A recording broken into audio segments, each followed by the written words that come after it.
Good morning, good afternoon, good evening, good day, wherever you are in our international community. Welcome to the continued series on the 12 concepts.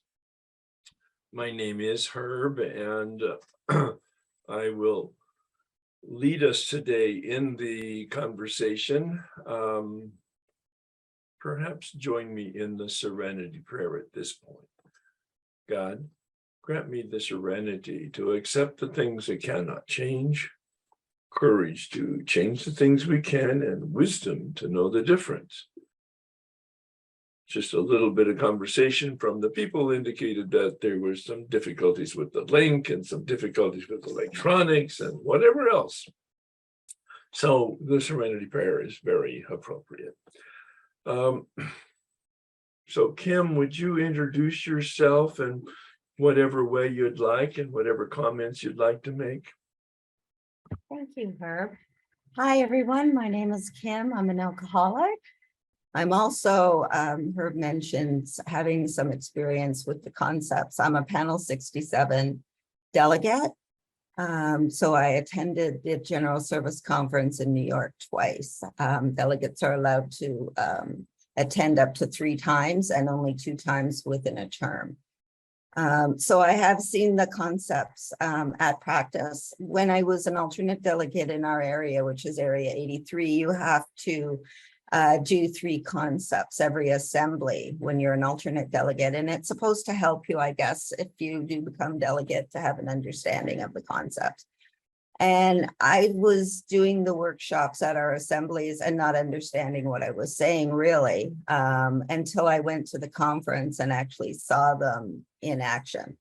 I can read 100 things and not fully get it, but as soon as I see it, I'm like, oh yeah, that's right. So anyways, I'm happy to be here. I'm glad that Herb invited me back. I will just say a small little thing. I had some cognitive testing done on Friday. I had 5 concussions, and I've had COVID twice in a month.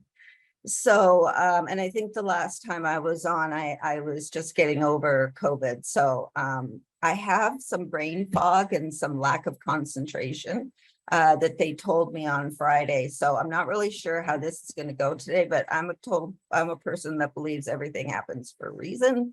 And I'm just going with the flow, and nothing was working for me electronically. I was saying to her prior, so we'll just see how this goes today, but I'm excited to be here, and I'm excited to maybe share any experience I have with you at all. Thank you. Oh, thanks, Kim, really very much for your being here with your challenges, both technically and personally. And if you hadn't told us, we probably wouldn't know, but it's always good to forewarn in case there's something that happens. I think we're all somewhat challenged in terms of periodic strange blank spots, to quote Fred from the Big Book story. I know that was my experience before coming into the program, but it's periodically my experience more as I age gracefully, let's hope. Okay. And what you're really adding, Kim, and I'm so thankful that you're here and Roger brought you to our attention, is you're adding the experience component. Because most of us, I'm not speaking for all of us, but most of us, certainly myself, I read about it, I try to understand it, I do the due diligence part. But if you don't have, as you indicated, the actual experience, it's more knowledge than it is experience. You've seen me do that before. So you added a wonderful component. My website has been revised recently. You'll be getting a notice of that this month sometime. It's just up and running now. Every once in a while, we'll have a little speed bump. Maybe part of the linkage problem might have been connected to that. And but there was a suggestion that I put in my calendar so that people can access the website and some form of calendar that will give both a chronology overall integrated and a chronology for the specific series or events that I'm doing. And we believe we've done that now. My webmaster is quite committed to the 12-step journey and quite committed to making it effective through having what he calls an elegant website. I just love the word elegant. That's his word. So here we are, we're talking about the 12 concepts, and we've been doing so since July, 3 concepts at a time. We started with introduction in July. We'll end the next month with a wrap up. I'll talk about that later on.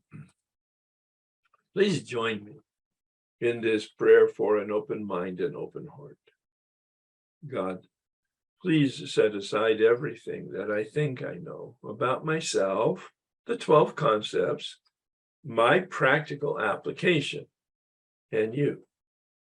For an open mind and a new experience with myself, the 12 concepts, my practical application, and especially you.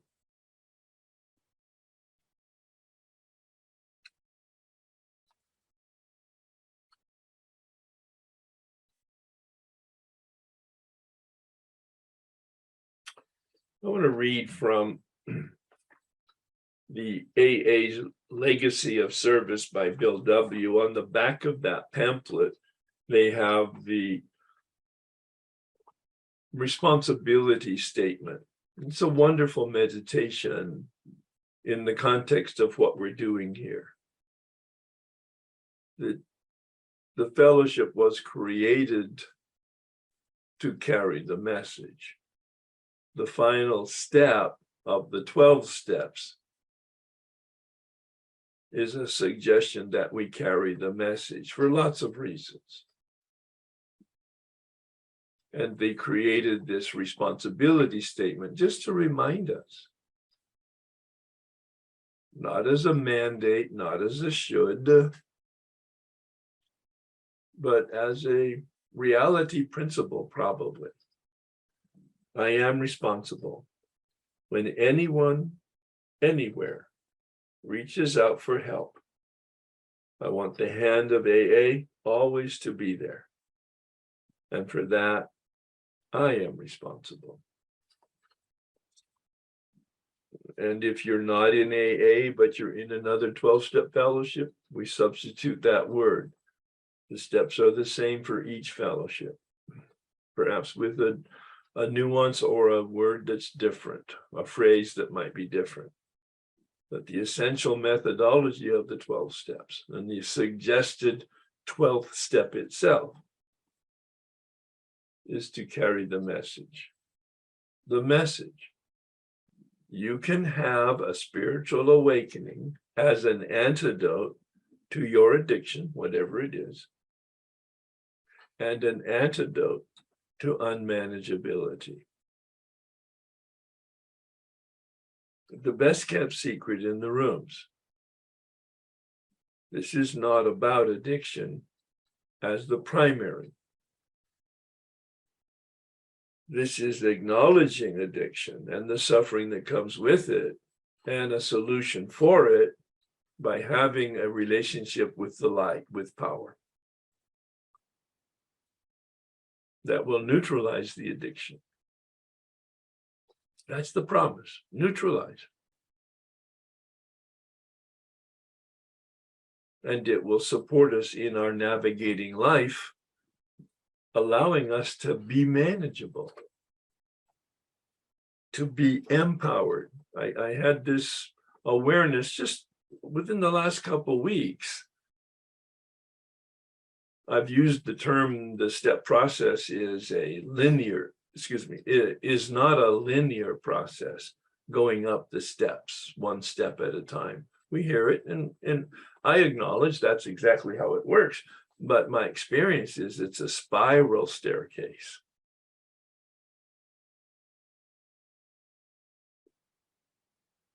We continue to grow in understanding and effectiveness.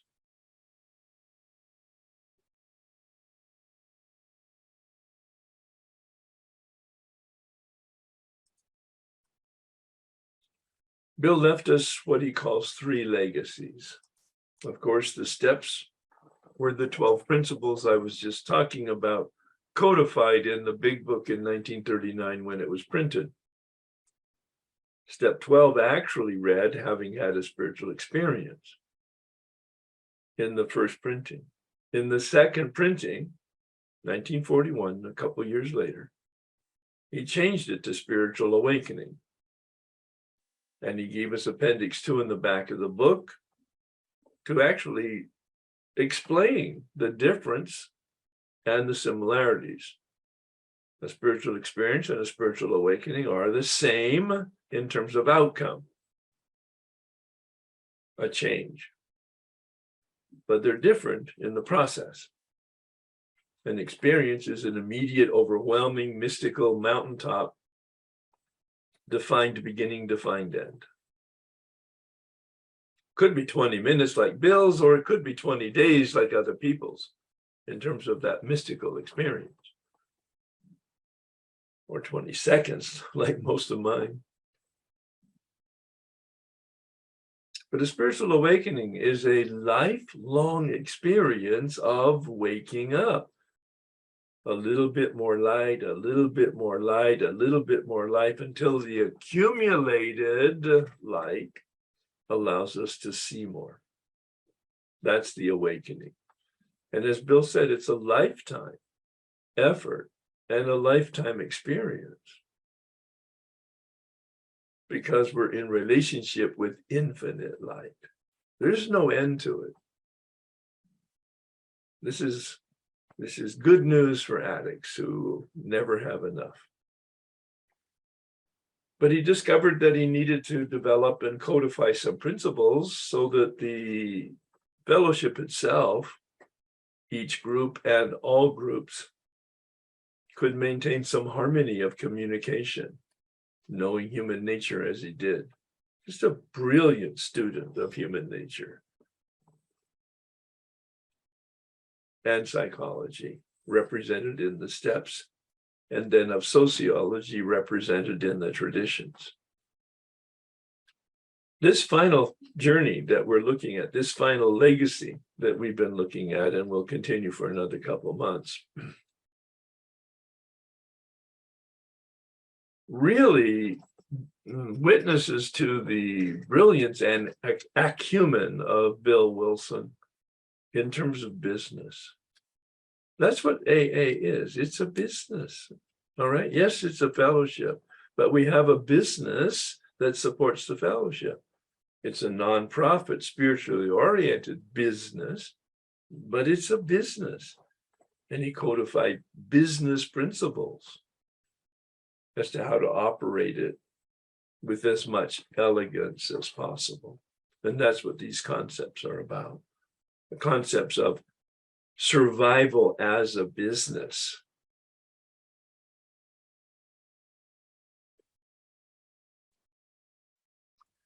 As our approach, we've recommended prayer, the set-aside prayer, and some reading, especially from the language of the heart, but other books that have been published by Alcoholics Anonymous, the several books, Dr. Bob and the Good Old Timers, Pass It On, and the other one that's about the 3 legacies, actually. I forget the name of it. It'll come back to me. And it's up to each of us to determine where the material on the concepts are, where the material on the traditions are, where the material on the steps are, but especially the concepts. I don't do that work for people, but I give a list of the books, Language of the Heart, which if you look at the table of contents and or the index in the back, you'll be able to ferret out where the history is and the explanation of the concepts are. It's always good to spend some time in reflection on that material, doing some writing, as most of us do when we do any of this work, making our own notes.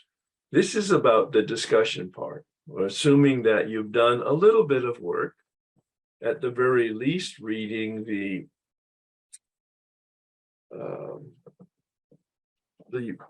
concepts illustrated. I love it. It's a distilled and very simplified approach with even pictures, which has really helped, especially people like myself who don't have any actual experience with the service structure. Bill summarized this whole overview of approach in terms of the steps and the traditions and the concepts in a phrase. He calls it our way of life, especially steps 10, 11, and 12, our way of life. I've converted it into a more active phrase, our way of living, because this is about action, and the concepts are all about action, the action of being involved in the nonprofit service structure, the business of supporting the fellowship.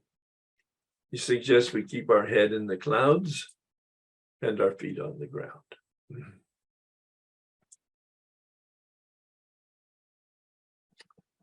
So I have some other comments here that I'd like to make before we start. I think I do.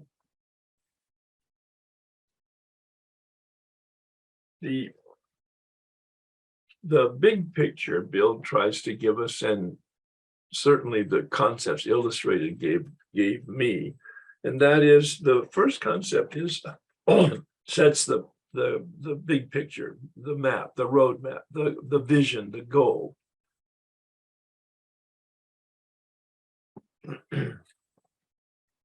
About responsibility and authority. In a business organization, people need to be clear about what their responsibilities are. I mean, Bill gave us job descriptions even in the content of the concepts. Now, lots of that has been superseded, being written, I believe, codified in 1955 and between then and 1960-65. So things have changed from a business understanding and sophistication and just a culture change. But it's about being clear and definite about responsibilities, but then also having a correlation with authority, but also the parameters of authority.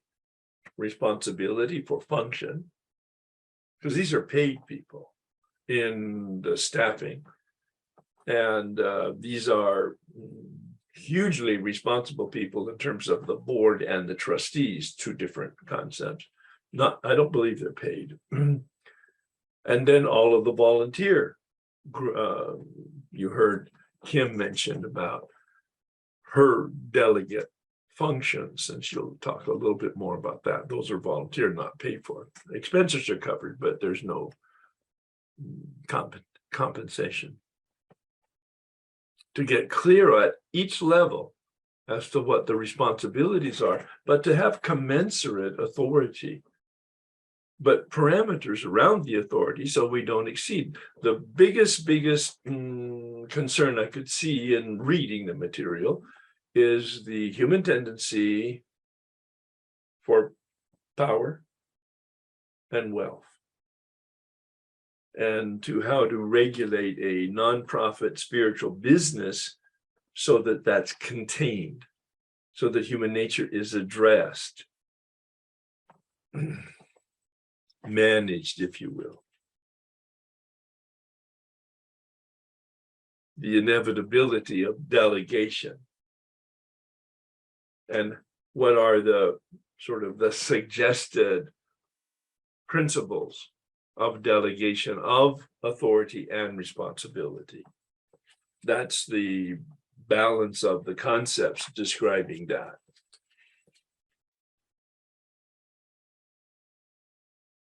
It appears that concept 10 is about that responsibility and authority, to make it very clear that concept 11 is about competence. Very impressed with the clarity of Bill's thinking with regard to individuals who either are paid and or volunteered, that they be competent at what they do. All right, I loved his clarity on that. It really talks about choosing well these people that are having this delegated responsibility and delegated authority.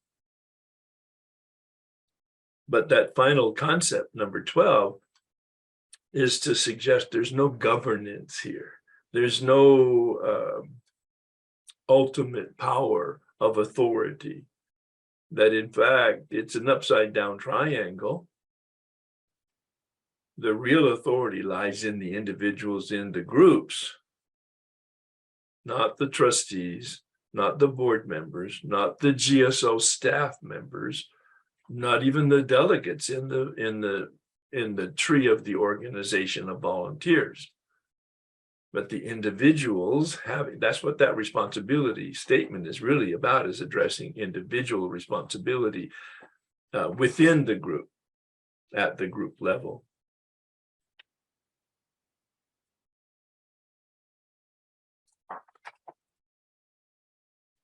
Okay, so let's take well, I'm going to invite Kim now to make any comments that she wants in terms of context and overview, maybe commenting on whatever I made comment on and or correcting what I made comment on, because I may have misspoken.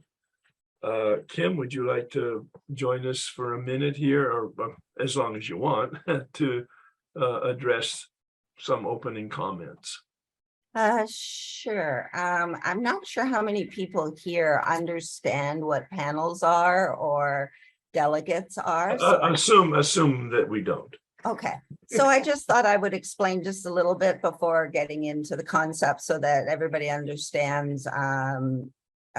I don't have vast knowledge of it. I just have practical experience of it. I'm not an expert. I've worked the steps more in service than I ever have in my personal life. So if you really want to work the steps, get involved in service. It's a really good way to have to make an amend and work a fourth step and do all that. But anyway, so for me, I'm a panel 67 delegate, and we're up now to panel 72 delegate. So every year there's a panel, and how the conference, when you arrive in New York to attend the conference, the general service office, which puts on the conference, can tell whether you're a first year or a second year conference person. In your first year, you are assigned a buddy, and you have a buddy that has been a delegate the year before. And so they take you on, teach you the ropes and take you around the hotel and the different conference things. And you, it's quite, anyways. And then on your second year, you become a buddy and you take people around. And isn't that what AA is we're all helping each other, and nobody really knows what they're doing until they know what they're doing, and then you rotate out. So been my experience anyways. And I was saying it the last time when I was here that I saw really firsthand with the trustees and the board. I mentioned that the delegates had lost faith in the General Service Board, and the General Service Board it consists of Class A and Class B trustees, and a Class A trustee is an amateur, which means they're not an alcoholic. They could drink, I don't know, but they're not a self-admitted alcoholic. Let's put it that way.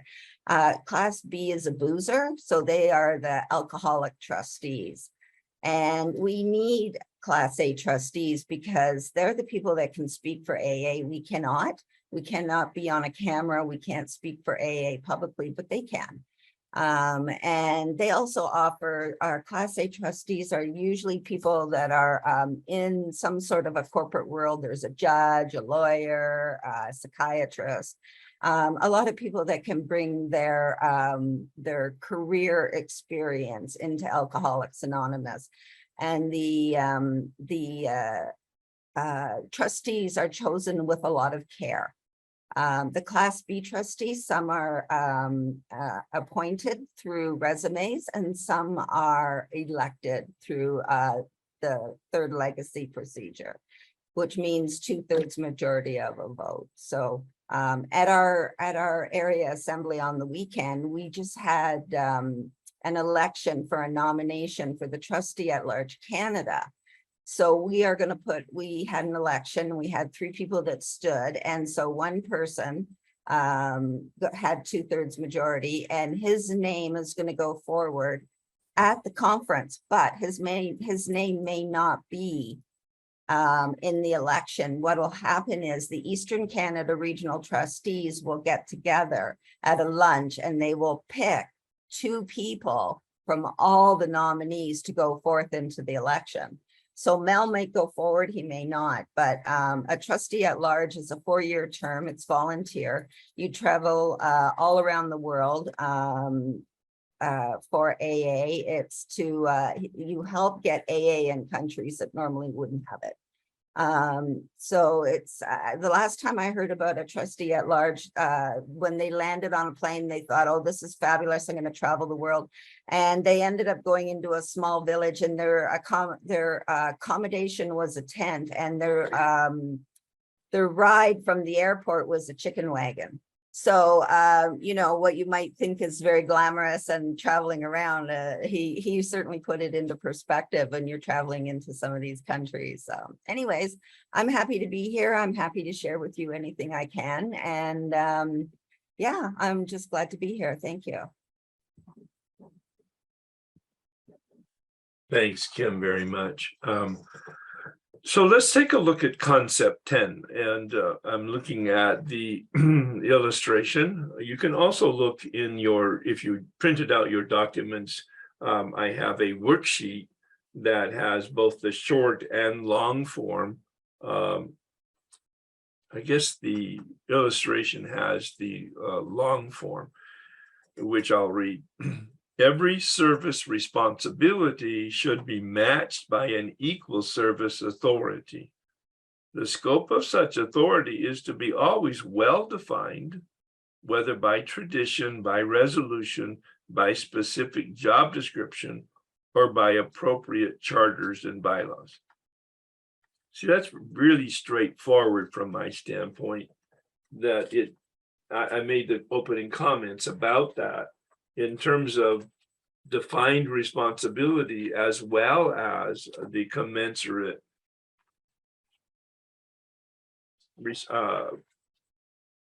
responsibilities to go with it, the authority to go with it. I think my comments stand. I don't have any more information on that. The questions in the checklist that come out from GSO with regard to the concepts, they give us the short version of the concept in those questions to make it very, very distilled and clear. Every service responsibility should be matched by an equal service authority with the scope of such authority well defined. Again, so the question here is, do we understand authority and responsibility as they relate to group conscience decisions? So the whole concept of group conscience needs to be really understood, and it's not very well understood at least in the meetings that I attend. The group conscience isn't surveying the group and asking for a vote in terms of the simple majority, which is typically what is done in the meetings I've attended. The group conscience is a much more informed and slow process, so that in fact the minority opinion, and that'll be discussed a little bit later, has a chance of being expressed. The other question, there's only 2 in this section. Why is delegation of authority so important to the overall effectiveness of AA? Do we use this concept to define the scope of authority? It seems like it's an intuitive answer to that in terms of the, oh, thank you for putting that up. in terms of the delegation, nobody can do everything and shouldn't even try. It's about, but what is delegation? It's not telling somebody what to do and then abandoning them. From my standpoint, from my corporate experience, delegation is being very clear as to what you're expecting, and then having accountability in terms of follow up to make sure, number one, they understand, and number two, that they're actually doing it in the way that you expected it to be done. So let's open it up. Oh, Kim, do you have any comments on concept 10? Yes, I do. Just one second. I just kind of wanted to just say a couple things about this. The concept is the principle that underlies some of the earlier concepts relating to groups having the ultimate authority, but then having that authority being delegated ultimately to the conference and then to the trustees. But with the delegation of authority always being accompanied by a clear statement of the scope of the authority and the responsibility. Everyone understands within the board and at the conference what their job is and what it isn't. Our service structure cannot function effectively and harmoniously unless at every level, each operational responsibility is matched by a corresponding authority to discharge it. This requires that the authority must be delegated at every level and that the responsibility and authority at every entity is well defined and clearly understood. As we have seen in concept 1, the final responsibility and the ultimate authority resides with the AA groups, as Herb mentioned, and they delegate this authority to the conference. In concept 2, the conference in turn delegates to the General Service Board the authority to manage AA's affairs, which is concept 6 in its behalf. The board is an authority over its subsidiary operating conditions, AA World Services, Inc., and the AA Grapevine, Inc. But it delegates to the directors of those corporations the authority necessary to run these service entities. The directors are an authority over the executives of the corporations, but delegate to these officers the authority needed to carry out their administrative responsibility. And finally, the executives delegate to the GSO and Grapevine staff members and other employees the authority necessary to carry out their important service jobs. It is perfectly clear, said Bill, that when delegated authority is operating well, it should not be constantly interfered with. I don't know if any of you, sometimes you have somebody that's doing something at the group, but then other people get all involved and somehow it can be a mess. So, you really need to let people do what they're supposed to do. And if they make a mistake, it's their mistake and their life lesson to learn. And AA is certainly not going to fall because one person makes a mistake. I've seen that, and we are so on such a solid foundation.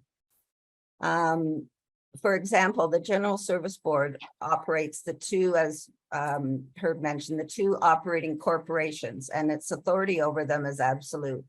Nevertheless, so long as things go well, it is highly important that the trustees do not unnecessarily interfere with or usurp this operating authority to these entities. To sum up, let's always be sure that there is an abundance of final or ultimate authority to correct or to reorganize, but let us be equally sure that all of our trusted servants have a clear, defined, and adequate authority to do their daily work and discharge clear responsibilities. When I went to the conference, we talked about this the last time, but when I went to the conference, my area 83, our area, had asked me to vote on certain issues. Before you go to the conference, you let your area know what you're going to be voting on, and you ask for their thoughts, and they give you lots of thoughts. And I was told by the area, we want you to vote this way. And when I got to the conference, I had more information. And I was allowed to vote a different way. I had my role clearly defined, that if I heard more information, that I could vote as I saw fit.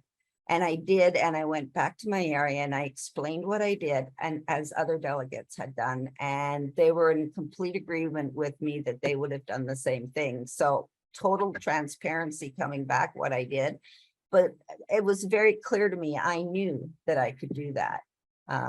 So that's just a small example of. Well, but it's a classic and clear example Mhm. of the brilliance of this balance. And I want to repeat a little bit, going back to give it a broad context of what you just said as an individual experience. The broad context is, as we've been talking about, the environment is one in which they have professionals in their specific professions, accountants and lawyers and psychiatrists and doctors, etc., who come in because of their experience as volunteers, trustees and board members in different capacities. All right. But they're coming in with their own skills and knowledge and experience and competencies in a very laser focused area of professionalism. Then you have, in the structure of the employment, you have executives who are hired because of their skills as executives. And then you have staff members who are hired in their skills as staff members. But you made a really big point, and I'm so impressed with it, is the staff members rotate. They get a 2-year deal to do their job, and then they're rotated and have to learn a new job. That's so brilliant, because you don't develop necessarily a bureaucracy that gets sort of cast in stone in any particular area. You keep refreshing it in terms of that rotation, and then you have the entire system peppered with alcoholics who don't necessarily have competence and professional and or skills in any of these areas, but they have a commitment to the recovery process on a voluntary basis. And that's the majority of the influence. And what you talked about in your experience, and I just want to emphasize it because I'm so impressed with the distinction that I want to make sure people really, well, I think it's important to understand, and that is, although the groups elect their delegate to represent them, the delegate goes in a bigger context to learn more about whatever the issue is, and is at the same time representing their group. They're also absorbing new information and coming to an independent conclusion based on their conscience and making a contribution at the GSO or conference level based on this new information and this new experience. I can give you another really, really good example, actually, that's very clear. All the trustees, when they are elected or appointed, they are all put on committees. So every desk at the General Service Office, corrections, literature, public information, treatment, all the desks at the General Service Office have a committee of trustees. When you become a delegate, you are put on a committee and you're told prior to the conference what committee you're on. I was on public information. When I got to they send you all the background information, they send you everything, you read up on it, you know exactly what's on your agenda and you understand it sort of. What happens when you start meeting with your committee is the trustees for the public information come in and sit at your table. They explain to you why that they put these certain things on the agenda for you to deal with at the conference. For the on the PI committee, you have 4 delegates first year and 4 delegates second year. And you have the, we had Clay, who was the PI person at the General Service Office. That was his desk. So he was our secretary. But what happened was the trustees came in, They told us why they put that on the agenda, and then they walked out. And they left it with us to make decisions based on their suggestions. And we talked about it and we voted within our committee on this. So this was exactly, they delegated authority. This is what they wanted to see happen, but it wasn't up to them to decide. It was up to the delegates to decide. And so they passed the authority over to us, and we discussed for 3 days the different agenda items. And then we brought what we thought was important to the floor. And then we put things on the floor, and it was voted on whether or not that would actually be a motion. And there's a whole big process that goes with that. But that was perfect for delegating authority. And it's very clear as you're describing it, and as I'm looking at my notes and also the illustration, that these, very much like the steps and the traditions, they're very organically connected, so that one concept organically leads to the next concept in a sense of bleeding over, because it's an organic structure.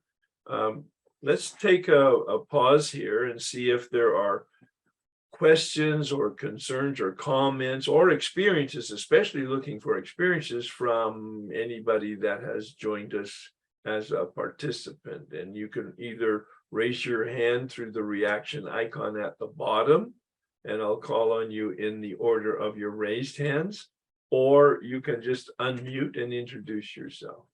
Anybody have a question, a comment, something additional to address, and or certainly an experience? Yes, Sarah, please. Yeah, my name is Sarah, recovered compulsive overeater, anorexic and bulimic. Don't know anything about the AA structure. It sounds a little similar to OA, but I was really interested, and maybe you can say a little bit more about this, about the staff members only doing a job every 2 years. So are they then when they come in to sign up for the job or whatever process, are they looked at as somebody who is well-rounded and can do a lot of different things? Or what kind of a criteria do they have for something like that? Okay, I can answer that question. So everyone that works on the desk in the general service office is an alcoholic on the desk. You have to be an alcoholic. And part of the, interview process is you have to give your talk. So I thought that when I first heard that, I thought, wow, like let out all your dirty laundry in the interview. And so they can be chosen for a skill set, but the reason why they rotate is that if anyone is off, someone else can do their job. It's also so that everyone learns. No one is an expert in anything. There's a lot of desks at general service office. And it's funny because they pick up all their stuff, only their personal belongings, and they walk out of one office and they walk into another office. If you've been to the general service office and you see, they only remove their personal belongings, everything else to do with that committee or that desk stays in that office, and they walk out.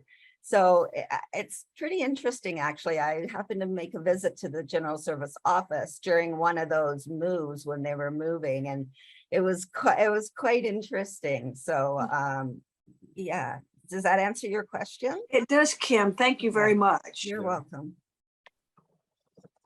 Yeah, obviously, when they're being interviewed, there's going to be a discussion about flexibility and their ability to adapt and adopt and learn. Yeah. But now, Kim, you mentioned a term and you said it more than once, so I think it has a specific significance and that might need some clarification. You said on the desk. I'm assuming then, because first, it would be illegal to say you have to be an alcoholic in order to work at GSO. That would be illegal. All right. So what you're saying is the people on the desk have to be an alcoholic. That's an internal not a hiring criteria, that's an internal functioning criteria. So could you make a distinction between on the desk and not on the desk?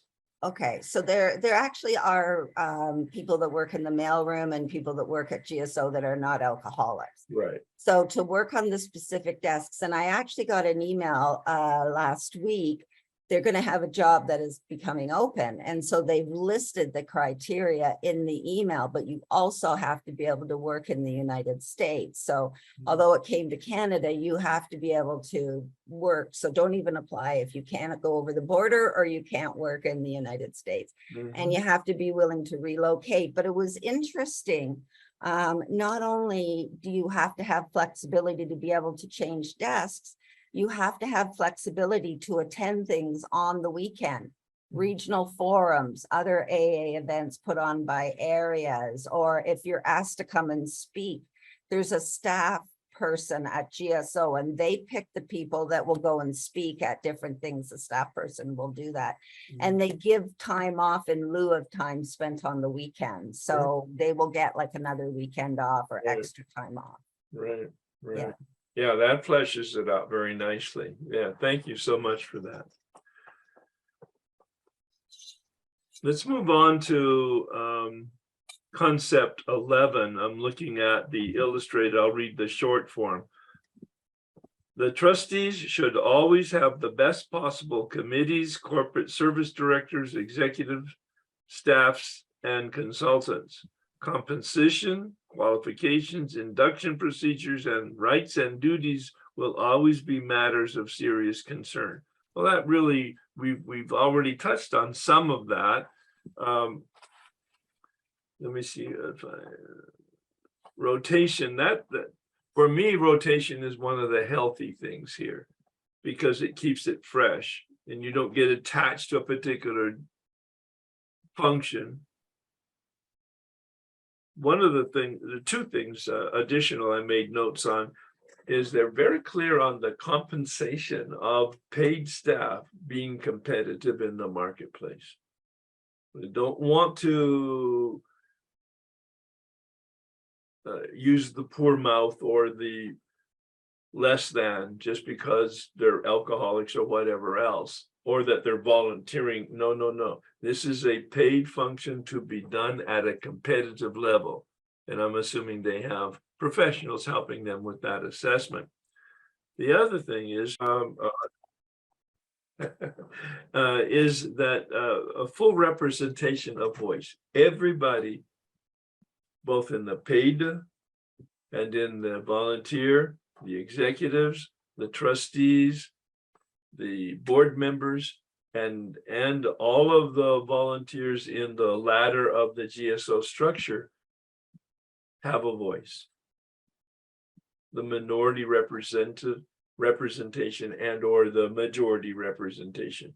And the minority doesn't have lesser voice. It has a voice of equal importance.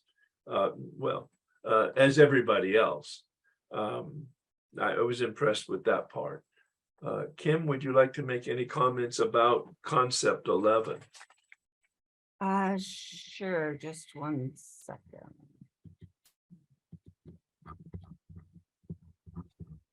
Okay, this concept recognizes that trusted servants who work for the various AA entities need to be carefully selected because they have the most day-to-day contact with members and others interested in AA. The 12 concepts of World Service specifically mentions the nominating, budgetary, public information, literature, and general policy committees as requiring people with very specific skills and outlooks. In this, the second longest of the concept, Bill explains in great detail the composition, functions, and relationships of the standing committees of the General Service Board, its subsidiary operating boards, the General Service Office, and the AA Grapevine as they existed in 1962. As AA has grown and changed, many of the descriptions would be different today. And some of the issues that were addressed are no longer relevant. Nevertheless, the full text is valuable as a historical document, and many of the principles still applies as summarized. Underlying the service structure we have been discussing, there is another internal structure of service consisting of the non-trustee members of the trustee committees and the non-trustee directors of the two operating boards and the executives and staff members. Members of this group declare will not only support the leadership of the trustees, they share the leadership with them. The following are several principles which apply to the AA World Service. 1, the status of executives. No active service can function well unless it is sustained and competent executive direction. This must always head up in one person supported by such assistance as he needs.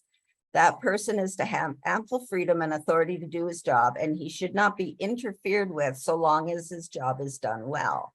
That's why it's so good that trustees are on specific committees, and trustees don't, some trustees are invited to sit on another committee's meeting, but they don't speak and they don't say anything and they don't have a voice. And that's very important. When I was at my assembly on the weekend on Sunday, I don't have a voice as a past delegate. I have no voice at all and I have no vote. But the member of my group had a family emergency and had to leave, and they asked me to vote. And so I was actually very honored that I was able to vote, and it was an election. So I was actually, it was really great, but I definitely know that I do not have a voice normally. And then Herb mentioned paid workers. So paid workers, how compensated? Each paid executive, staff member, or consultant should be recompensated in reasonable relation to the value of his or her similar services or abilities in the commercial world. Cheap help is apt to feel insecure and inefficient. It is very costly in the long run. This is neither good spirituality nor good business. Assuming service money is available, we should therefore compensate our workers well. Rotation among paid service workers. At AA Service Office, most staff members' assignments are changed every 2 years, as we said. When engaged, each staff member is expected to possess the general ability to do or to learn or how to do any job in that place, except office management. And the general service office manager used to be trustee at large for the US. So he used to be a trustee, and when the position became open, he applied for it and he got it. So he's been a delegate, he's been a trustee, so he has a lot of experience. Full participation of paid workers is highly important. We have already discussed the necessity of giving key paid personnel a voting representation on our committees and corporate boards. And I mentioned this the last time, that the General Service Office employees that work on the desks are given a vote at the conference. So they have a voice as much as the delegates do. That's it for me. Yeah, I was looking at thank you so much, Kim. The concept 11 questions from the GSO, and I'm not going to read them all. You can do that on your own. It's very complimentary and supplemental to Kim's and my comments, but rereading one of them, it says the point of what concept 11 is that it helps committee members to serve and strengthen the committee system, to serve and strengthen. All of what we're talking about is this clear definition of authority, this clear definition of delegation, this clear definition of responsibilities, and how it all integrates so that there is a very smoothly, well, at least in theory, functioning support system for the individual alcoholics and the individual groups out in the field to sustain Alcoholics Anonymous long-term going forward.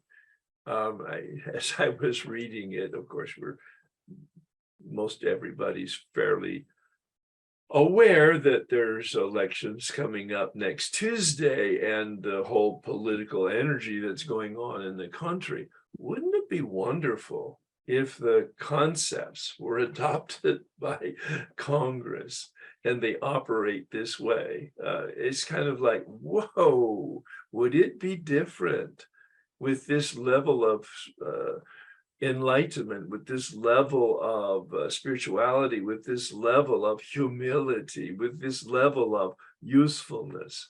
And that's what this is all about. And ideal, yes, right. Oh, so anybody have any comments, concerns, questions, knowledge, experience that they would like to share? Oh, good. Paul and Tanis, please.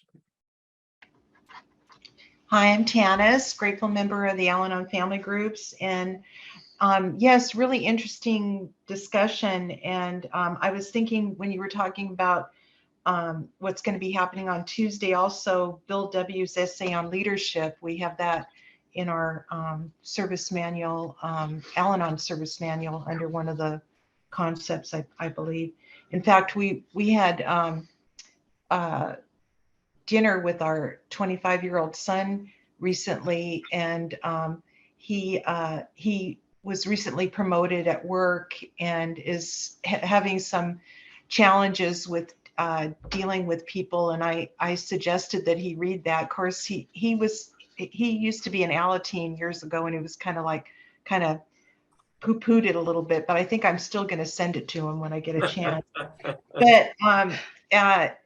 But anyway, talking about the competitive salaries in the marketplace, and that I know that another point that should be brought up too is that I think it's really important for our fellowship to be aware of that, because so often I believe that a lot of people don't think that our paid workers should be paid a competitive salary. And unfortunately, I have experienced situations where there's been gossip about that. And there's another point being too is our paid workers are employees, and there's certain laws of employment that should be followed, and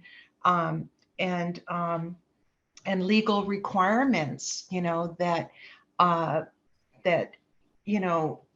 things to a certain extent should not be discussed in an open forum, like at service boards or things like that. And yet I've seen that happen. And so I'm great. While I'm grateful for the concepts and things like that, I think it's important that we also have people that are aware that there are legal requirements too, and not to get ourselves caught up in problems like that. But also, as far as the idea of, I think there was something mentioned about the minority view. When you're taking a group conscience, years ago, I went to a Pacific Regional AA service conference. It was up in Alaska, and Juneau, Alaska. I was new to the Southern California World Service Board, and actually my name got picked out of a thing, and so I was able to go to that. And while I don't remember a whole lot about that service assembly, I do remember going to a workshop, and someone shared about how important it is to get the minority view when you're taking a group conscience. And like, if anybody abstains from voting, is to ask them why are you abstaining? And so often I've been in meetings where we've asked, why are you abstaining? And the person expresses it, and sometimes it can change what happens, and bring in new information, rather than just barreling through and trying to get something done. And Herb, you mentioned that about, the process really yeah, I've been to meetings where boom, boom, boom, it's decided and whatever. And it's like, oh, wait a minute, we didn't get to hear from anybody, and that's not what we're about, and so I think that's all I had to say. There's a lot to these concepts, and I just really appreciate getting to hear the discussion here. Thank you. Thanks, Tanis, and you're reminding me to make this comment about the group conscience. And this is not about a practical human development, good psychology or good business. Group conscience, at the bottom line, the foundation of group conscience is there is a God that will speak through individuals if we're open in our heart and mind and listen. So the group conscience is about hearing guidance, just like meditation is. The group conscience is a meditative process. And just to reinforce, Tanis, what you said about listening to the minority voice, because I need in my meditation to distinguish between my ego voice and what I interpret to be spiritual guidance. And many times they're in conflict, and needing resolution from a third party, like a sponsor or step guide or spiritual director or therapist even. Yeah, that's really underneath, way down the bottom line foundation is this spiritual assumption that there is this energy that is directing us if we'll listen to the direction. So I really appreciate the comments that you made, Tanis. Paul, alcoholic. Really great interaction today. Kim, so glad you're here. It's really cool to hear how that process works. And I've always, this is really helpful. She's quite savvy with the concepts, and I think I was probably a bit intimidated by them. And this puts it in a very basic way. And I love what you said, Herb, that Bill, this is sort of the business side of it. And when you said that today, I just tried to look at it in that context. And I've been in, hopeful leadership for a long time. And two of the constant challenges are defining roles and responsibilities, who does what when, and then having, which I've had a lot over, having the responsibility, but not the authority, right? And all the time. That's right. Yeah, constant business tension. Yeah. And I think you defined the sort of the secret ingredient of this, Herb, when you said, wouldn't it be nice? And it reminded me, I think, of what Dr. Luskin told you, was like, well, you guys have God, right? And in this fellowship, that's sort of the ultimate, that's the ultimate. It is. I think those are the words that are used. The ultimate authority. Yeah, right. And obedience and the unenforceable. We're trying to do this because of where we come from. And just beautiful. But you just used the word. It gives me an opportunity to show some of my brilliance in word derivatives. You use the word obedience. Yeah. Do you know that word obedience comes from the Latin obedere, which means to listen? Wow. Wow. No. Yeah. That's really a cool connection. That's right. I love the etymology. Yeah. That's wonderful. And I think the last thing I wanted to say, which I think is so profoundly cool and such a testament to the history of this fellowship, if I understood correctly, Jack Alexander, who wrote that article, and he came to AA to kind of punch holes in this scam, right? And he became one of the first Class A trustees because he was so he became so captivated by this fellowship. Well, he was very impressed with the rigor of the principles. Yeah. So I thought that was cool too. So great to see you guys today.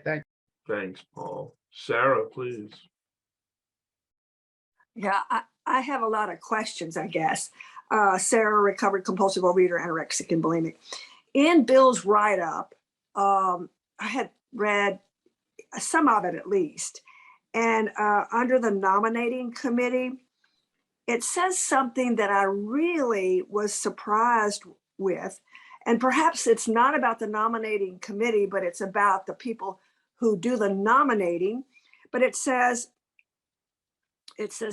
third paragraph. Another problem that future committees may have to face is a subtle tendency towards deterioration in the caliber of personnel due to the very natural and usually unconscious tendency of those who suggest nominees to select individuals of somewhat less ability than themselves.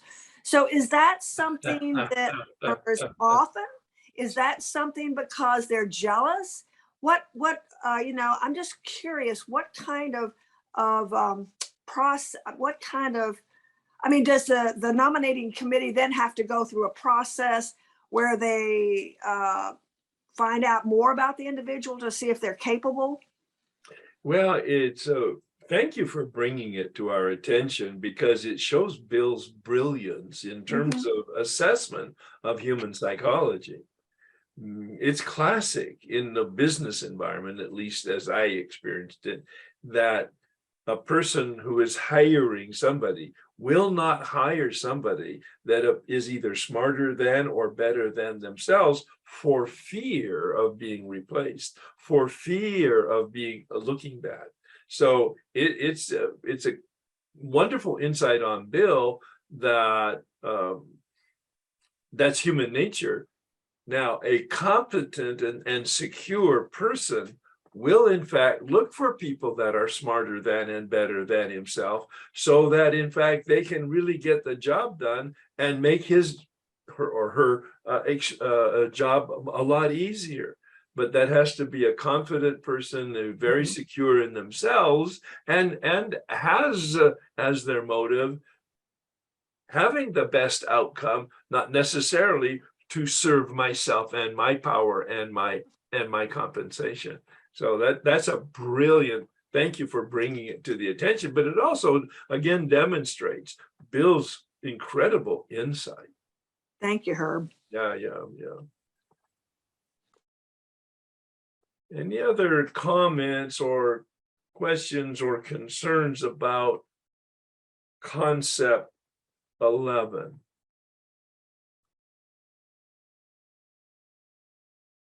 We were having a quick sidebar there, and I appreciate, I'm not going to bring someone in who's going to knock me aside, but also too, maybe another way to look at it is throughout AAs, there's that spirit of mentorship, and maybe, giving someone an opportunity to learn and flex them a bit and challenge them. So maybe that's part of it too, other than just a pure ego proposition. But people might be inclined to put someone in who's not quite capable and not ready yet, out of that somewhat misguided spirit.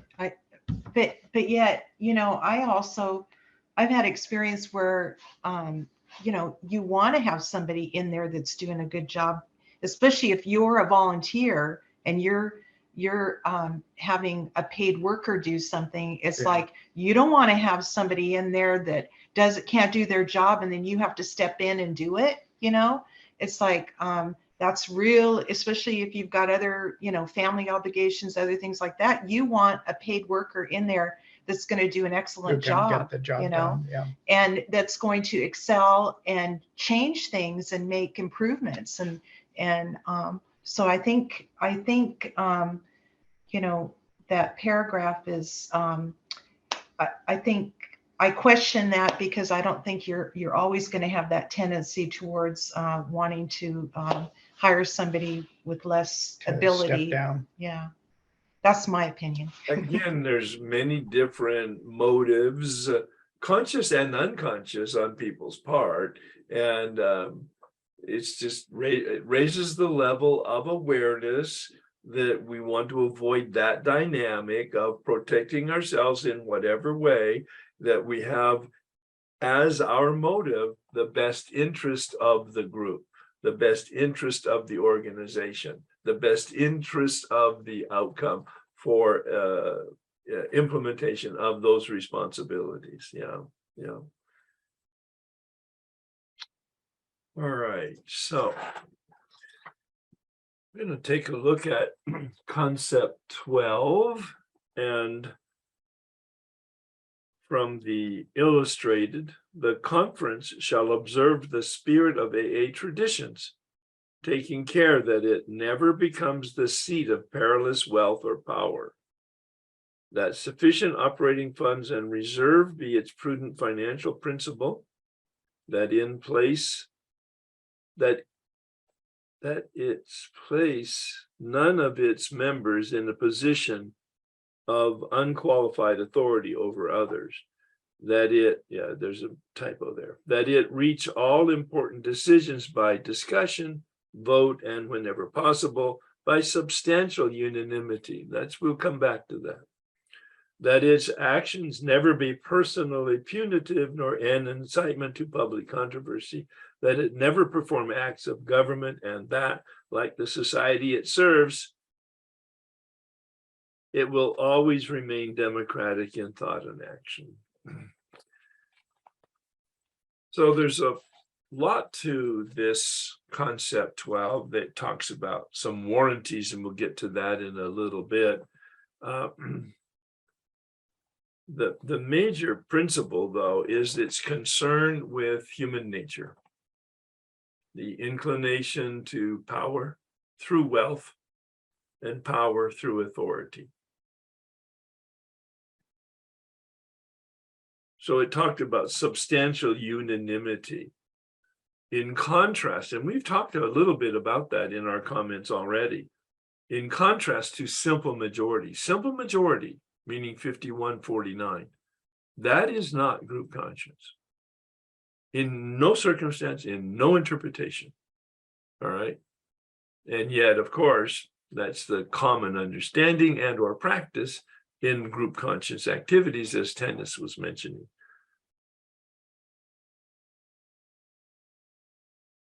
It's a substantial unanimity, and the couple words that Bill uses, or the literature uses, is a really heavy majority.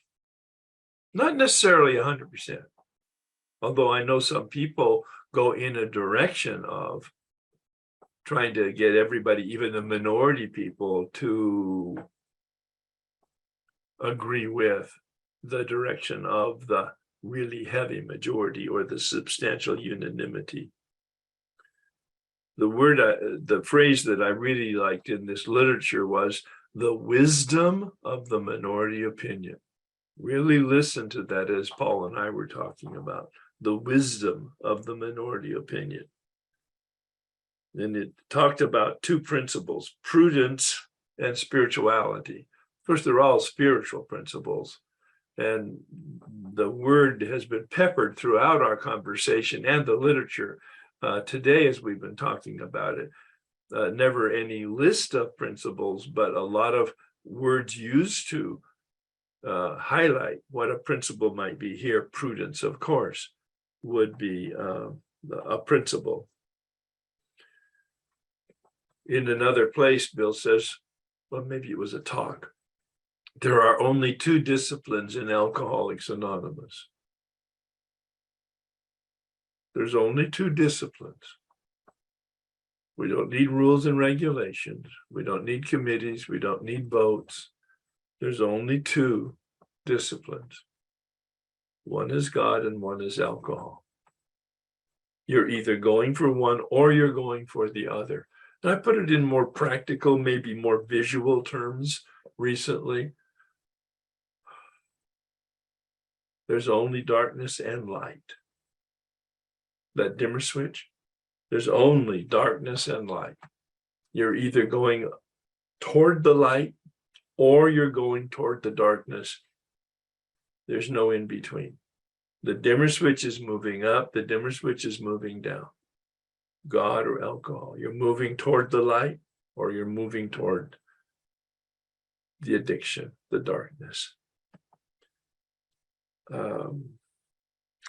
Again, no public controversy. AA has really adhered to that. If you know a little bit about the history, we had a circle and triangle at one point early on. It was in the big books. And then because we were contesting it in court as a trademark, too often and too expensive, AA decided, release it into the public domain, give it up. Don't use it as an exclusive trademark, the circle and the triangle. And they gave it up. It's not in the big book anymore. Unfortunate, because it's such a great symbol, the circle and the triangle. I won't go into that right now. But that's an example of AA's willingness to let it go. Because they don't want to fight it anymore. We quit fighting everything and everyone.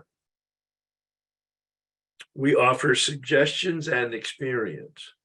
Those are two wonderful words that we can take personally, of course, in our relationships with other people, especially with sponsees. We offer suggestions. We offer experience. We don't have any rules. I don't have any rules. It's suggested that AA doesn't have any rules. Guidelines, of course, I use the term for principles. Guidelines and guardrails, the positive and the negative. Guidelines, guardrails.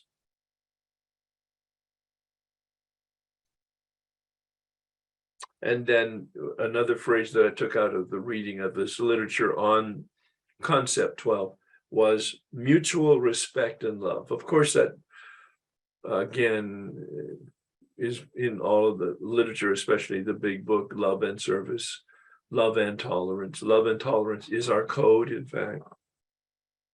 But this phrase is mutual respect and love.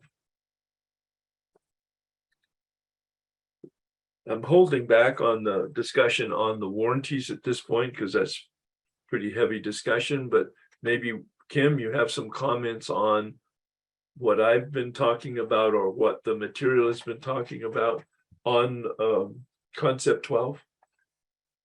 Hi, thanks, Herb. I don't have a lot to say. I can actually, when we get to the warranties, I can actually, I have more to say about that. But the one thing that well, anyways, I'll just say this. For me, my brain just decided, you know what, you're tired and Right. whatever you were about to say, you're not going to say it. All right, I get that 100%. Yeah, but one of the things for me is that I found that the warranties play a really high and important part of AA, the general well-being. And before you start getting into them, they guarantee that the conference itself will conform to AA's 12 traditions, that the conference never becomes of great wealth or government. And you don't see things on the floor of a conference in the newspaper. We're not discussing things, with newspapers, or we're not looking for people to be on our side or whatever side we're on. Any disagreements, anything we have, we do it all within AA. And I have never seen a corporation or a group of people that work like we do. I am so impressed by us, all of us, that we are able to work this out ourselves. And the concept 12 is definitely a lot to do with that. And just before you get into, I just wanted to say one thing. So Bill was brilliant. He was brilliant when he did these warranties, because you need 3/4 of the groups of AA in the United States and Canada to change a warranty. Could you imagine? How would that even happen? The chaos of getting all the groups together to vote on something. So 3/4 of the groups have to be together to change a warranty. So Bill knew us very well, and he knew what we were like. So we can't change anything. It'd be very difficult, and it would have to be an overwhelming effort on somebody's part to bring change in these areas. And also thanks for that, because I'm a big, as I mentioned before, a big believer in context. And stepping back just a little bit, these concepts are about the business, the organizational structure, and the annual conference is the key element to keep feeding information both to the leadership as well as to the membership. That's the conference is the conduit from the membership to the leadership, from the leadership to the membership. And so these concepts are the principles that support and protect Mhm. the conference. There was a phrase that the conference is the guardian of the traditions. My reflection on that is, and the traditions are the guardians of the group and the steps are the guardian of the individual's relationship with God, with spirit, with whatever they personally choose as their concept in steps 2 and 3. So there's an organic connection between the steps and the traditions and the concepts that has it as a whole, not as any separate functioning, but as a very organic whole. More concepts. So concept 12 has lots of questions here. We talked about many times, Kim and myself have emphasized the antidote to perilous wealth. I'm using the words perilous wealth and power, the prudent use of seventh tradition about money,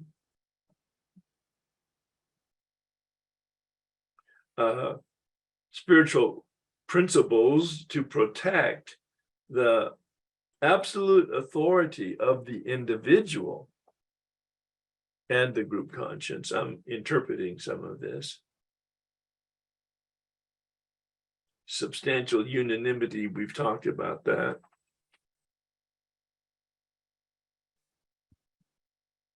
And we talked about the other questions. All right. So let's talk about the warranties. Prudence is a principle. It binds the conference to the traditions for itself. I put down as a definition of a warranty, and Kim will give us a background and a lot more conversation from her experience and understanding of a warranty. A document that guarantees the principles. A warranty is a document that guarantees the principles. So there are, I think there's 4 or 3. Let me just take a look here. No, 6. There's 6 warranties. Well, we probably won't try to unpack those and understand those, but Kim will give us a reference point for the warranties as a general group, and maybe some information and knowledge and experience with the specific warranties, if you're up for that, Kim. Sure. Does that mean now? It does mean that. Oh, okay. Yes, it means right now. I was being lulled into a comfortable state here Well, listening. there you to go. her. Yeah. Okay, well, we'll start. Warranty 1.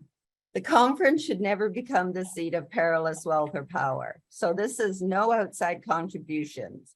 And this holds the individual contributions to a modest amount.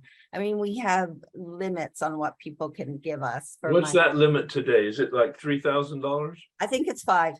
No, they've increased it. Yes, they increased it There a couple you go, of inflation. a couple of conferences ago. That's the kind of thing that's decided at a conference. All right. That's another thing too that I really like about this whole thing. Not because I was a delegate and I went to a conference, but the whole thing, like no trustee has a top job. The general service office, general manager doesn't have the top job. Like nobody can control anything. It's all done.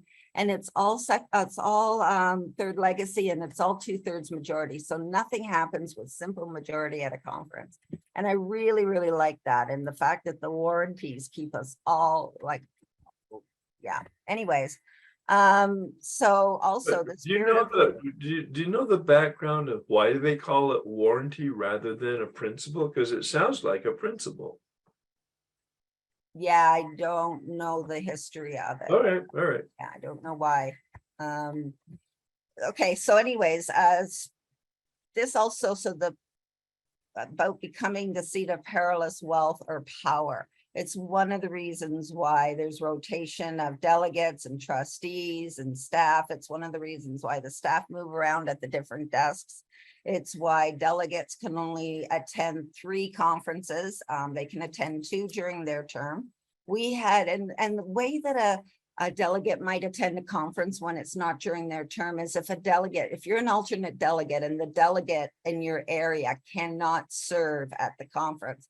And we had that happen twice in our area where the alternate delegate had to go serve at the last minute. And that happened twice. So we had a delegate that attended 3 conferences by the end of her term. She attended the one when she was alternate delegate, and then the 2 when she was, and she said for sure, she got it. She said she was feeling like an old timer at the conference. So it was time for her to rotate out. No, on the ultimate authority, a loving God as he may express himself in our group conscience. There we go, tradition. Attitudes of truly humble, unselfish, and dedicated AA service, the real power that caused the conference to function. I was so impressed by that. So impressed. I felt really humbled. I was sitting at the table and I could see we were talking about the safety card, and I had felt very unsafe in AA for a long time. And I was sitting there and we were talking about the safety card, and I thought I could see my whole life laid before me and how I was present in the moment at that time, sitting at that table, hearing what I was supposed to hear. And I knew that I had a loving God as he was expressing himself to me, that you were supposed to be here listening to this. And then warranty 2, sufficient operating funds plus an ample reserve should be its AA prudent principle. Easier to give our time than money. Not necessarily. For some people, it's easier to give money. But we, as I said, we can only accept 5,000. We also keep a present cost of AA World Services. Now, back in 1965, it was 200,000. I'm not sure. I should have done my homework. It's a few million actually now for the cost of AA World Services. If you factor in all the payroll and everything for the General Service Office, it's quite large. Warranty 3. None of the conference members shall ever be placed in a position of unqualified authority over others. Ensuring the right of participation by putting in this warranty ensures that it cannot be changed, that our service experience fully justifies this. Ensuring that everyone has a voice and a vote ensures that no human authority presides over AA. And that was mentioned before about the minority opinion. And I've seen rooms swayed by the minority opinion, and I absolutely love it. I mean, I've heard groans of being returned back to a conversation that people, had shut down and voted, and then now we've got to listen again. But I've seen a whole room change their mind because one person got up. I can give you a really brief example. We voted at our assembly to have the front row of just people that had special disabilities. So we would rope off the first row for these people. And so it was voted on, and it was voted on to do that. And the room felt that they were really giving a really good example, setting a good example. And the minority opinion got up, and it was actually a person that's a friend of mine, and she can't hear, she's deaf. And she got up and she said to me and to the room, she said, I would not sit there. I don't want to be centered out.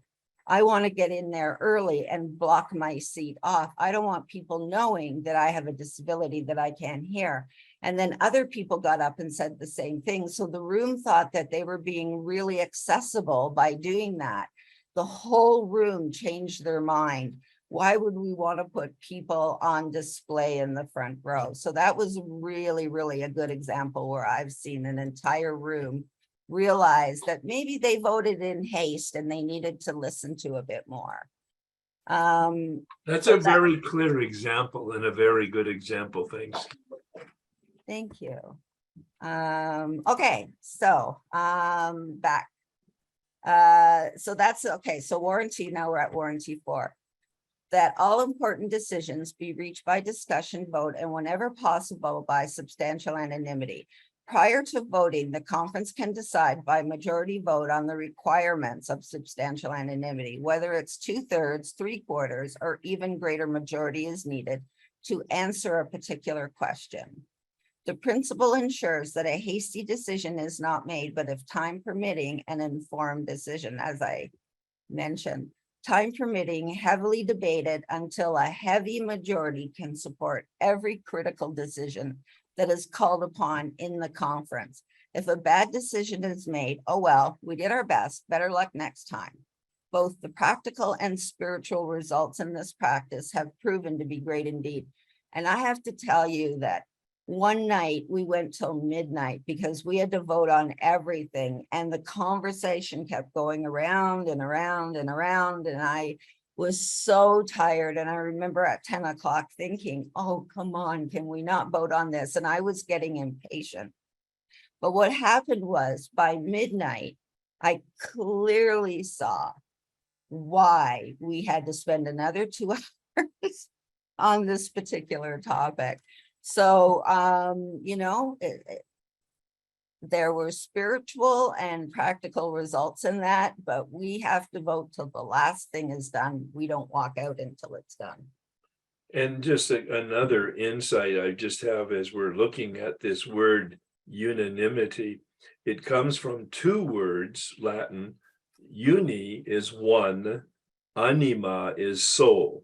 Unanimity means of one soul, of one organic being or one organic nature. So that gives it some power.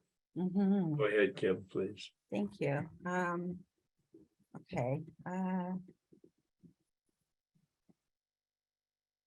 Warranty 5, that no conference action is ever punitive or an incitement to public controversy. There is no punishment in AA for wrongdoing. We don't, you know, we don't defend ourselves in public no matter what. Even if doing so would clear our name, that was something really big that I had to learn when I was at the conference, because last time we talked about the manuscript and we talked about that coming to light and that being in the press. And I didn't understand why AA wasn't defending themselves. I didn't understand why people were not giving interviews and saying, hey, you know, but whatever. Anytime anything is mentioned, we had our intergroup in Toronto sued, and the person that sued us was all over the newspapers, like speaking very badly about AA. He won his lawsuit, and I wanted AA to go and talk and defend ourselves, and we never did. And I understood why. We don't get out into the press. We don't say anything. We don't do anything. It can't be interpreted in any way by the press. We don't speak so that people do not interpret our words, that they don't read something into something, that they, any of it, we just don't. We have Class A trustees that will speak for us, but overall, we don't. And that was one of the biggest lessons that I definitely had to learn. And the final warranty, that the conference may act for the service of Alcoholics Anonymous. It shall never perform any acts of government like the Society of Alcoholics which it serves. The conference itself shall remain democratic in thought and action. When I reflect on this principle, I'm reminded that the conference is a service body. and it's called upon to live by a set of principles, both spiritual and practical. And so should my assembly and my district committee and group and everything. I should use these for everything that I do within AA. And I also use it in my practical life as well, my career. So that's it for me regarding the warranties. I don't have much more to add. Yeah, in the warranty 6, a line that I have highlighted, it says, we know we have to choose conformity to AA's 12 steps and 12 traditions, or else face disillusion and death.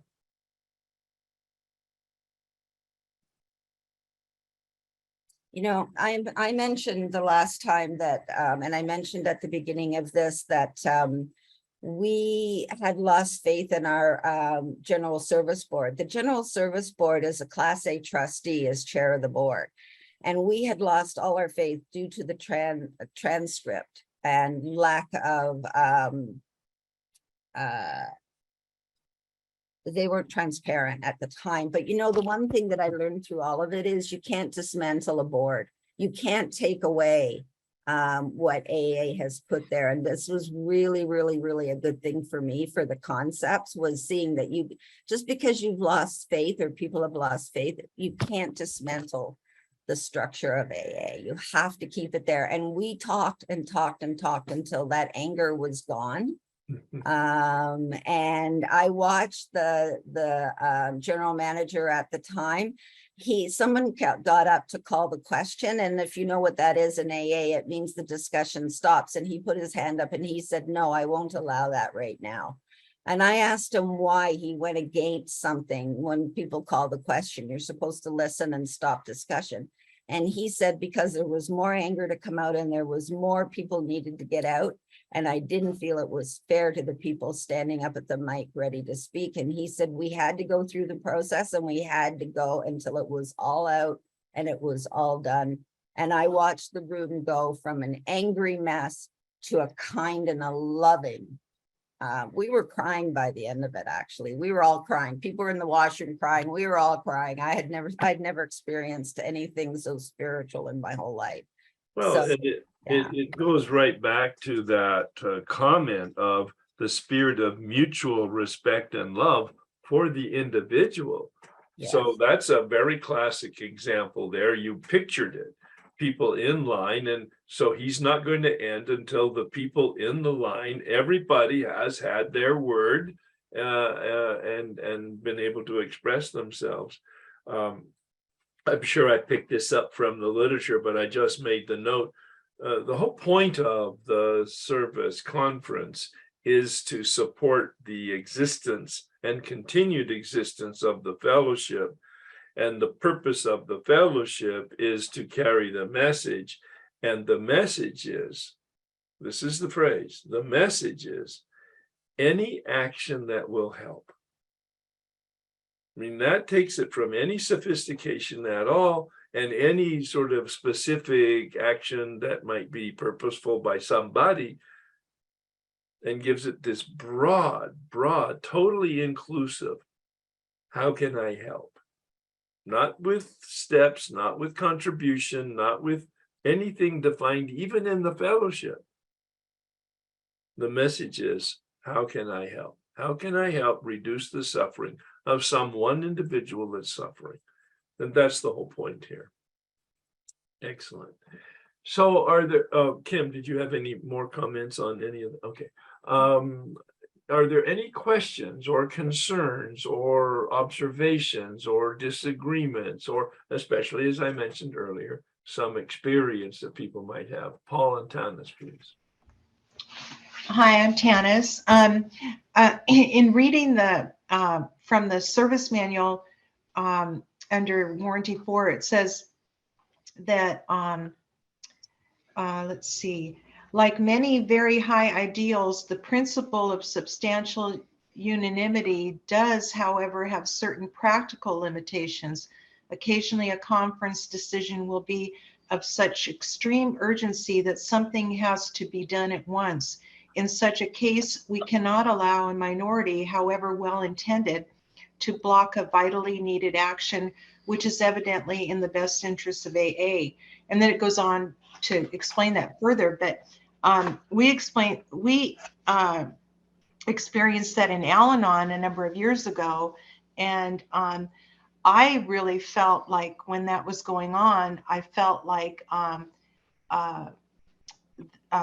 World Service was trying to ramrod us, and I had some real, opinions about it. But now looking back on it, apparently there was information that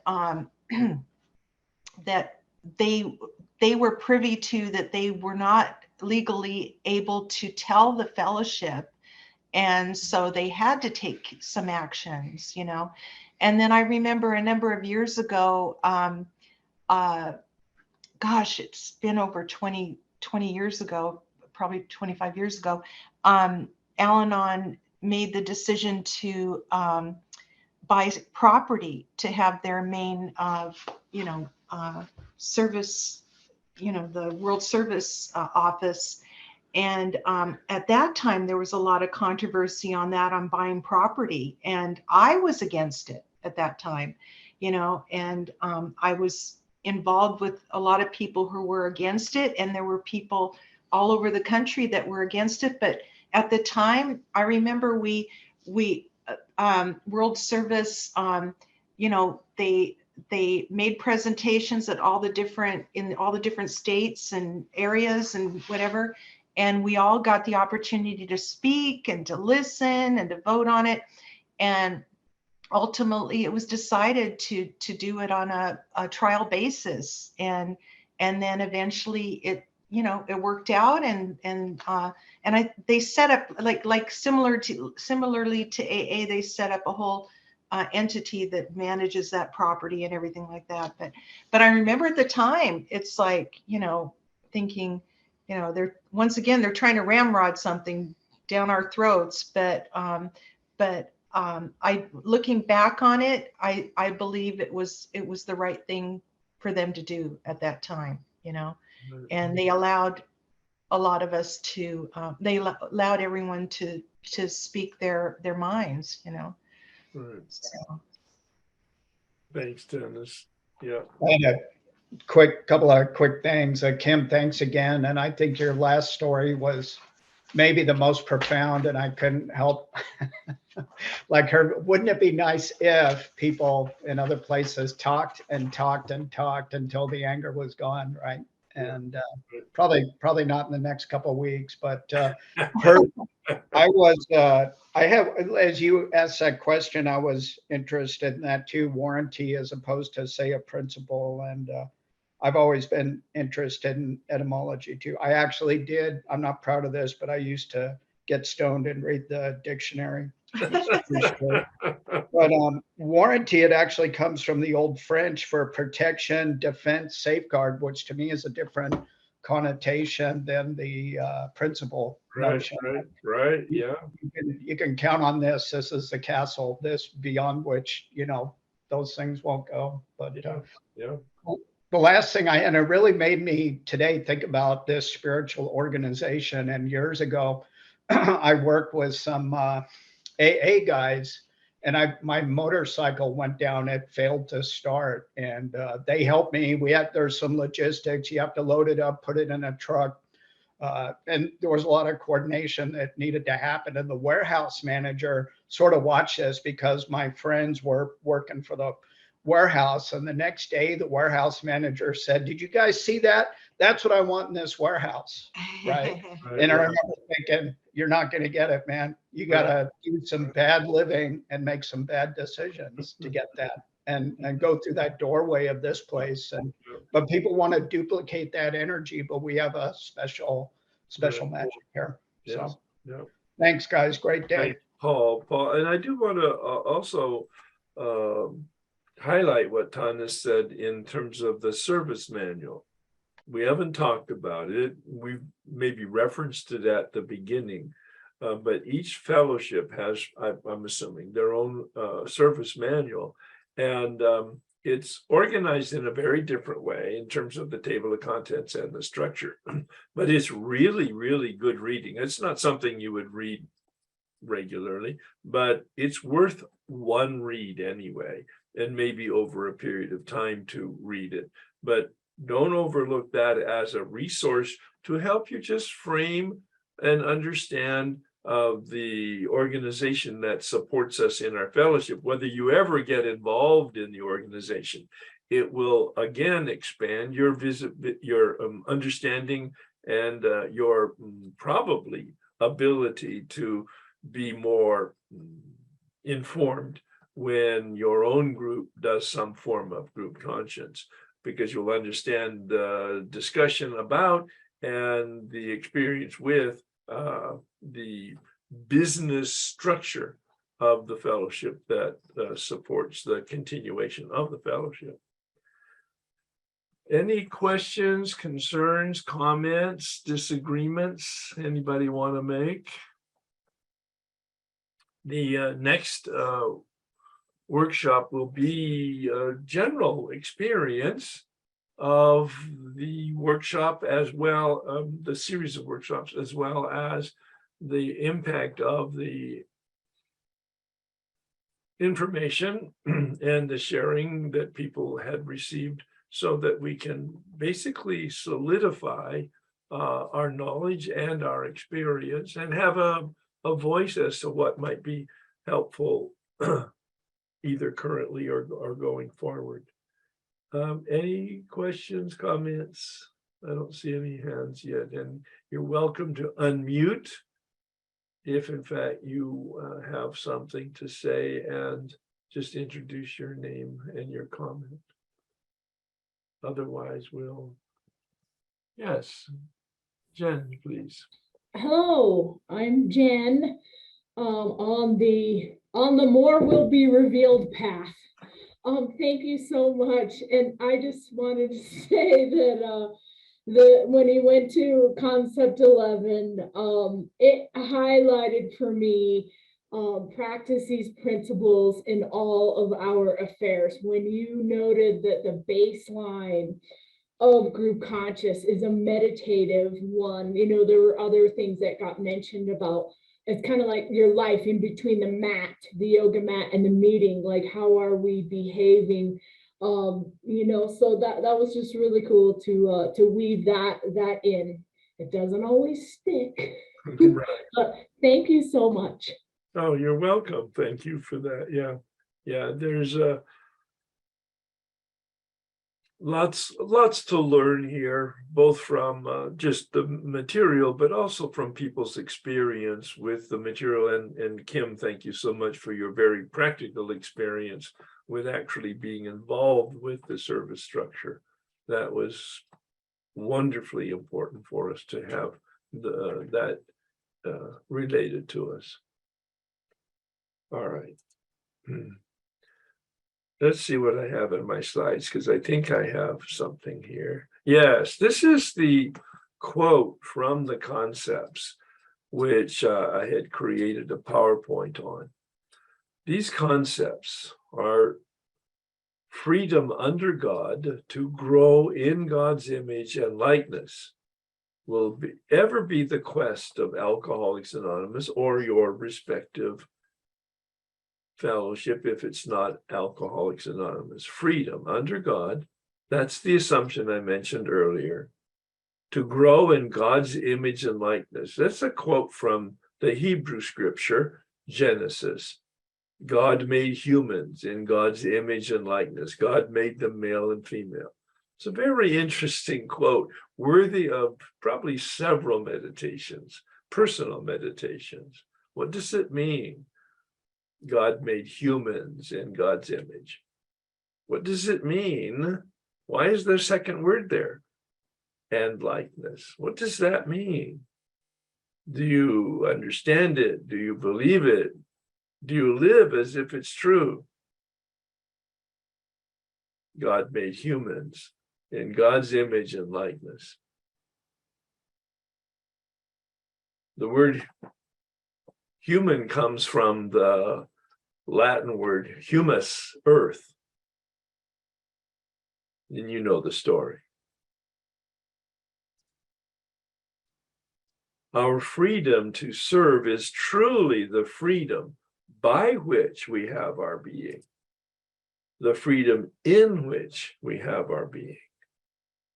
Those emphasis of the bold are mine, just to make sure that we're really hearing the difference. Our freedom to serve is the freedom by which we have our being and in which we have our being. It comes out of the 12 concepts at the very end of the 12th concept. Please join me in an adaptation of the 7-step prayer. I've brought some words in. Bad and good I deleted, healthy and unhealthy. God's will, I deleted that. I have a whole new phrase for it. Please join me. My Creator, I am now willing that you should have all of me, healthy and unhealthy. I pray that you now remove from me every single self-centered inclination and behavior that stands in the way of my usefulness to you and helpfulness to others. Grant me knowledge and power to go out from here to be in alignment with principles of reality. Amen. Thank you, everybody. I've enjoyed being here and your participation. Whether you said anything or not, thanks for being here to support the workshop. And perhaps we'll see some of you, all of you, most of you next month. Thank you so much, Herb. Yeah, you bet.